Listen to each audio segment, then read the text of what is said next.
প্রত্যেকটা মানুষের দুই চোখ থেকে এ পরিমাণ ময়লা প্রত্যেকদিন বের হয় যে 1600 প্রকার খাদ্যের ব্যবস্থা সেখান থেকে হয়ে যায়। ওমা মিন দাব্বাতিন ফিল আরদি ইল্লা আলাল্লাহি রিজকুহা। জগতে যত প্রাণী আছে সকল প্রাণীর রুচি সম্মত খাদ্য পরিবেশন করতে পারে কে, এবং সকলকে করেও থাকেন কে? আমি আপনি জানি না, তাদের খাদ্যের ব্যবস্থাও কে করে? আল্লাহই করে। আল্লাহই বলেন, শুধু আল্লাহ বললে হবে না, আল্লাহই করে, তার মানে আর কেউ করে না, ঠিক কি না? তো আল্লাহ পাক রব্বুল আলামিন কোন শব্দ দিয়ে সব করে ফেলতে পারেন, এত ফেরেশতা ব্যবহার করেন কেন? এটা আল্লাহ পাক রব্বুল আলামিনের নিজাম, এটা আল্লাহ শৃঙ্খলা।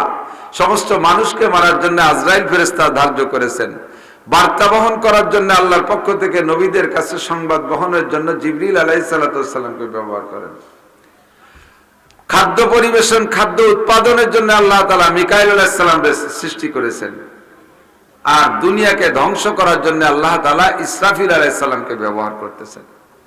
একেই বলা হয় লিকুল্লি ফান্নিন রিজাল, প্রত্যেক বিষয়ে আলাদা আলাদা দায়িত্বশীল ব্যক্তি আছে। যাকে যে কাজে দায়িত্ব দেওয়া হয়েছে সে সেই কাজই করে। মানব কুলের ভিতরে দেখেন বহু কাজ। এক জোড়া জুতা, যার যার জুতা যদি তার বানায় ব্যবহার করা লাগতো চামড়া দিয়ে, তাহলে কয় মিয়া জুতো ব্যবহার করতে পারতেন কোন?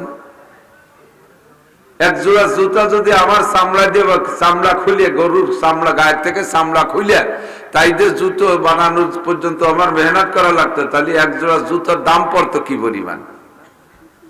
আল্লাহু আকবার। প্রত্যেক কাজের লোক আলাদা। প্রেসিডেন্টের যদি বলা হতো যে আপনার সম্মান বাড়ায় জুতায়, আপনার জুতো যদি আপনি বানায় ব্যবহার করেন, পারবে কোনোদিনও? তাহলে কোনো মতে কাঠে টায়ার বাড়াইয়া তাই দিয়ে খড়ম বানায় ভাই দিয়ে ঘুরে বেড়ানো লাগতো, অত ডাটের জুতো ব্যবহার করা লাগতো না। আল্লাহ সামলা। আরবিতে একটা প্রবাদ আছে, লিকুল্লি ফান্নিন রিজাল। দুনিয়ায় যত কাজ আছে সকল কাজের জন্য আলাদা আলাদা মানুষ আছে। প্রত্যেক বিষয়ে প্রত্যেক কাজের জন্য আলাদা মানুষ আছে। সব মানুষ এক কাজ পারে না, আর এক কাজ আর সব কাজও সব মানুষ পারে না। আল্লাহ তাআলা ইচ্ছা করলে ওয়াইদা আরাদা শাইআন আইয়াকুলা লাহু কুন ফায়াকুন। রব্বুল আলামিন যা কিছু করার ইচ্ছা করেন তার জন্য কোনো ব্যক্তি বস্তুর কাছে আল্লাহ ঠেকানা, শুধু কোন শব্দ বললেই হয়ে যায়। বিশ্বাস হয়? আল্লাহ পাকের কুনের মধ্যে ক্ষমতা আছে না নাই? দুনিয়ার মানুষ সামান্য কতটুক বুদ্ধির অধিকারী, যত বড় জ্ঞানী হোক না কেন, সারা দুনিয়ার সবচাইতে বড় বিজ্ঞানী যে, সমস্ত মানুষও যদি সমপরিমাণ বিজ্ঞানী হইতো, তাও আল্লাহ পাক রব্বুল আলামিন বলেন ওমা উতিতুম মিনাল ইলমি ইল্লা কালিল। তোমাদেরকে একেবারে সামান্য জ্ঞান দেয়া হয়েছে, সম্পূর্ণ জ্ঞান আমার কাছে। সাগরের ভিতরে একটা সূচ ঢুকাইয়া সাগর, মহাসাগর, আটলান্টিক মহাসাগর, ভূমধ্য সাগর, বঙ্গোপসাগর, যত সব সাগর, 7 সমুদ্রের এক নামে বলে। 7 সমুদ্রের একটার সাথে একটা জড়িত আছে, আঞ্চলিকতার পার্থক্যে, নামের পার্থক্য, বাকি সব মিলেই একটা সমুদ্র। বিশাল সমুদ্রের মধ্যে একটা সূচ ঢুকাইয়া তা উঁচু করলে, উঠাইলে সূচের মাথায় কয় মন পানি আসবে? 1 মন। পূর্ণ ফুটার 1 ফুটাও না। ফুটা বলতে একটা হিসাব আছে না, সে ফুটা সূচের মাথায় অত বড় ফুটা আসে না। খেজুর গাছের রস পড়ে তাও ফুটা, আরো কত জায়গায় রস পড়ে তাও ফুটা। তো সূচের ফুটা খুবই ছোট ফুটা। তো সারা দুনিয়ার সমস্ত মানুষকে যে এলেম আর জ্ঞান দান করা হয়েছে, সাগরের ভিতরের থেকে সূচের মাথায় যতটুক পানি অতটুক পরিমাণই ধরে নিলাম, বাকি পূর্ণ সাগর আমার আল্লাহ পাকের এলেম। আমা উতিতুম মিনাল ইলমি ইল্লা কালিল। মানুষ এই সামান্য এলেম দিয়ে যে সকল আবিষ্কার করে, দেখেন গ্রামীণ ফোনের একটা হেড অফিস আছে ঢাকা, একটা মেসেজ তৈরি করে বাটনে একবার ক্লিক করে, বাটনে একবার ক্লিক করলে বাংলাদেশে যদি 10 কোটি গ্রামীণ ফোনে সিম থাকে, একই মুহূর্তে এই মেসেজটা সব ফোনের মধ্যে ঢোকে কি না? অফ থাকলে শো করে না, ওয়ান থাকলে মুহূর্তেই শো করে ফেলে, ঠিক না?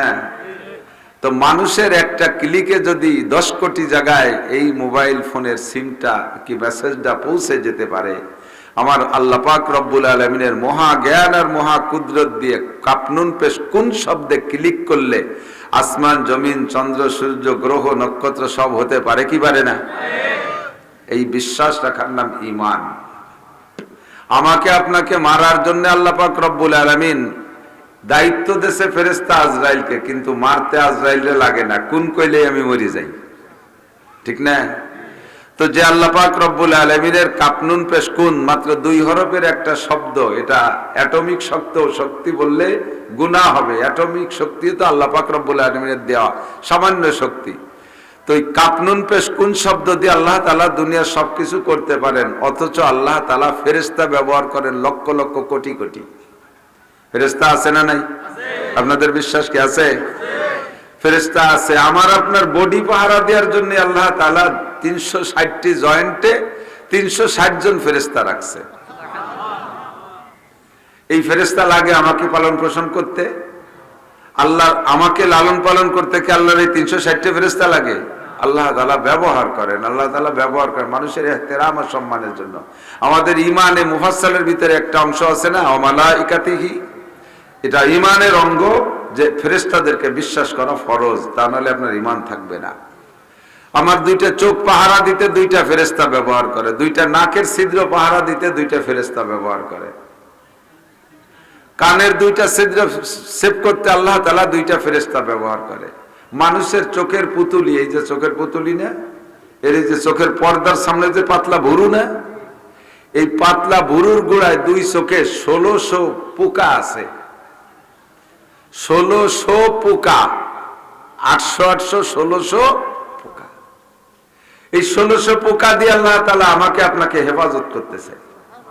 মানুষ যখন ঘুমিয়ে যায় তখন চোখের ভিতর থেকে মাথার ভিতর দিয়ে চোখ হইয়া এক প্রকারের ময়লা আসে, যে ময়লাগুলো বিষাক্ত। এগুলো যদি চোখের ভিতরে থেকে যায়, সকালবেলা উঠে আপনি চোখ দিয়ে কিছু দেখবেন না। এই চোখের ভিতর থেকে বের হয়ে আসা ময়লা পরিষ্কার করার জন্য আল্লাহ তাআলা 2 চোখে 1600 পোকা সেট করে রাখছে। পোকাগুলো আবার দেখতে এত বিশ্রী, যদি মূল বডি দেখতেন তাহলে চোখ খুঁজে ফেলতেন, যেমন পোকা চোখে রাখা ঠিক হবে না, খালি খালি চোখই ফেলাই দিই।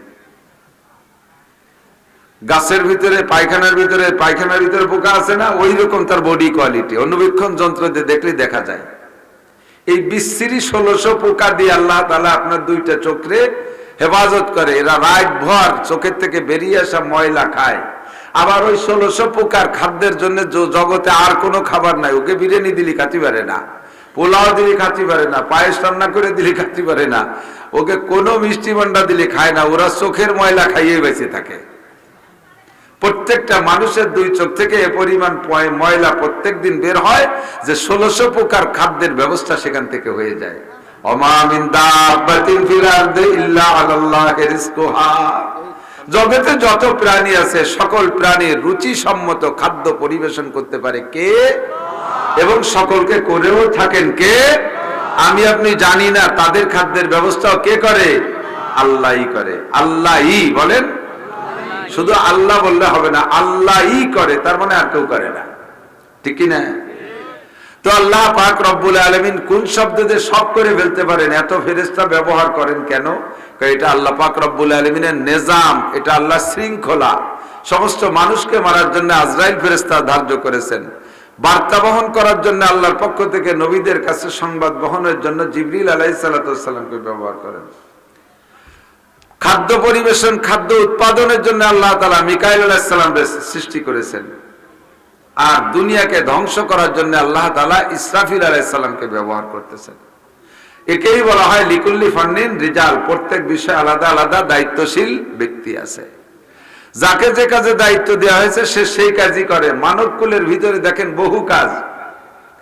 একজোড়া জুতা, যার যার জুতা যদি তার বানায় ব্যবহার করা লাগতো চামড়া দিয়ে, তাহলে কয় মিয়া জুতো ব্যবহার করতে পারতেন কোন? একজোড়া জুতা যদি আমার চামড়া দিয়ে, চামড়া খুলিয়ে, গরুর চামড়া গায়ের থেকে চামড়া খুলিয়ে তাই দিয়ে জুতো বানানোর পর্যন্ত আমার মেহনত করা লাগতো, তাহলে একজোড়া জুতার দাম পড়তো কি পরিমাণ। আল্লাহু আকবার। প্রত্যেক কাজের লোক আলাদা। প্রেসিডেন্টের যদি বলা হতো যে আপনার সম্মান বাড়ায় জুতায়, আপনার জুতো জোড়া আপনি বানায় ব্যবহার করেন, পারবে কোনোদিনও? তাহলে কোনো মতে কাঠে টায়ার বাড়াইয়া তাই দিয়ে খড়ম বানায় ভাই দিয়ে ঘুরে বেড়ানো লাগতো, অত ডাটের জুতো ব্যবহার করা লাগতো না।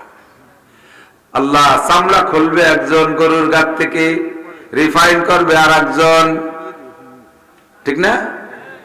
চামড়াটাকে আবার আরো সুন্দর করবে আর একজন, জুতা বানাইবে আর একজন, ওটা কিনে নেবে আর একজন, তারপরে নিয়ে ব্যবসা করবে আর একজন। 3-4 প্রকারের ব্যবসার পরে আসবে পাবলিকের হাতে, কাস্টমারের হাতে, ভোক্তাদের হাতে, তারপরে ব্যবহার করে আমার সম্মান বাড়বে। প্রত্যেক কাজের জন্য আল্লাহ তাআলা লোক আলাদা আলাদা করে সৃষ্টি করে রাখছে। আল্লাহ কথা না বলি, কথা না বলি, আপনাদের এই হিসাব নিকাশ ঘরে যাবি দেবেন, কখনো এটা বুঝতে হবে, জ্ঞানীর পরিচয় দেবেন। বুড়ো বুড়ো হয়ে গেছেন, স্টেজের এখানে পুটপুট করলে একটা কথাও কত বলা সম্ভব না, বলিয়ে দেখেন কতক্ষণ বলা যায়। বড় বড় নেতাকে স্টেজ দেই মাঝে মাঝে, রাজনীতি ওয়াজ করতে আসে আমাকে, এই মাহফিলের নির্বাচনের আগ দিয়ে যথেষ্ট মাহফিলের নেতারা আইছে, মাইক ধরে শুরু হবে কি যে টের পায় না, আগে বিসমিল্লাহির রহমানির রহিম পড়ে, পরে আউযুবিল্লাহ পড়ে, এরপরে সালাম দেয়, এরপরে শুরু করলে তা থামবে কোন জায়গায় সেই স্পিরিট ব্রেকারের দ্বারা যে টের পায় না, খালি কাজে কাজেই কই আবার গোড়াইতে শুরু হয়ে দেয়। মাইকের সামনে আসলে রস শুকাইয়া একেবারে তাতা কড়ইতে পানি দিলে যেমন সেট করে শুয়ে যায়, ওইরকম শুকিয়ে যায়। একটু ব্যতিক্রম বলি আর কথার লাইন নষ্ট হয়ে যাবে, আর আসবে না কথা। টাকা পয়সা কালেকশন করছেন, ঘরে যে হিসাব করবেন। আল্লাহ তো উলামায়ে কিরামকে আল্লাহ পাক রব্বুল আলামিন বিভিন্ন কাজের ভিতরে বন্টন করে রাখছে। একদল উলামায়ে কিরাম হাদিস পড়াবে। আমার উস্তাদ হযরত মাওলানা আব্দুল মুক্তাদির সাহেব রাহমাতুল্লাহ আলাইহি গহরডাঙ্গা মাদ্রাসা শাইখুল হাদিস, আমরা পড়েছি মুসলিম শরীফ। মুসলিম শরীফ 30 পারা, কোরআন শরীফের মতো মুসলিম শরীফও 30 পারা, বুখারী শরীফও 30 পারা, আবু দাউদ শরীফ 32 পারা, এভাবে পারা বন্টন আছে। তো আমার মুসলিম শরীফ হুজুর, আমার হুজুর মুসলিম শরীফ একাই 30 পারা পড়াইতেন, আর সব কিতাব ভাগ করা ছিল। পড়াইতে পড়াইতে মনে হয় 40 বছর পড়াইতে পড়াইতে মুসলিম শরীফ মুখস্থ হয়ে গেছে। ওনাকে বলা হতো গহরডাঙ্গা মাদ্রাসার চলতি লাইব্রেরি, যে কোনো কিতাবের থেকে বললে বরিশালে হুজুর বলতে পারতেন। এ যুগের আল্লামা আনোয়ার শাহ কাশ্মীরি বহুত বড় আলেম ছিলেন। কিতাব যখন পড়াইতেন হাদিস মুখস্থ, সব কিতাবের তাকরীর হাওলা সহ সুন্দর বলতেন। কিন্তু 5 জন মানুষ পাবলিক সামনে করে যদি ওয়াজে উঠাই দেওয়া হতো, হুজুর কয় আমি আলহামদুলিল্লাহ ভুলিয়ে যাইছে সবা, কিছু করতে পারি না, পাবলিক দেখলে আমি সব কোরআন হাদিস ভুলে যাই। আবার আমাদের মতো মূর্খ মানুষ